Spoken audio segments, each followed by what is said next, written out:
Happy new year ধনুরাশি। বছরের প্রথম মাসটা আপনাদের কিরকম যাবে একটু বলে দিই। যারা ব্যবসা করছেন তাদের জন্য একটু প্রেশার থাকবে, যারা বিশেষ করে যারা পার্টনারশিপে বিজনেস করছেন সেক্ষেত্রে কিন্তু বুঝে শুনে এগোবেন।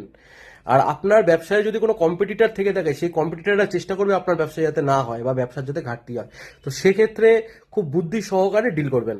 যারা চাকরি করছেন সেখানে একটু মেন্টাল প্রেশার থাকবে, মেন্টাল প্রেশার মানে বসের একটু প্রেশার থাকবে, আর আপনার বসের সাথে কিন্তু সেক্ষেত্রে বিবাদও হতে পারে, তো বি কেয়ারফুল। প্রেম যারা করছেন সেখানে একটু প্রবলেম দেখছি, প্রেমের ক্ষেত্রে ছোট কথা অনেক বড় হয়ে যাবে, তো সেক্ষেত্রে মাথা ঠান্ডা রেখে ডিল করতে হবে। মাথা ঠান্ডা রাখাটা মুশকিল আমি জানি, তাও আপনার ভালোর জন্যই বলছি। বিয়ের ক্ষেত্রেও সেম, স্পাউসের সাথে একটু ছোটখাটো ঝামেলা। যারা মন্দিরে যেতে চান বা মন্দিরে যেতে ভালোবাসেন তাদের বলবো একটু মন্দিরে যান, একটু দান ধ্যান করুন, আপনাদের জন্য খুব ভালো। আহ, বন্ধুদের সাথে ভালো সময় কাটাবেন। হুট করে মাসের শেষে খরচা হতে পারে, তো সেক্ষেত্রে প্রিপারেশন নিয়ে রাখুন এখন থেকে।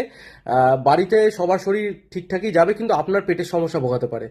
আর মোটের ওপরে সব কিছুই ঠিকঠাক। নিজের কুণ্ডলি চেক করার জন্য প্রধান নম্বরে যোগাযোগ করুন। ধন্যবাদ।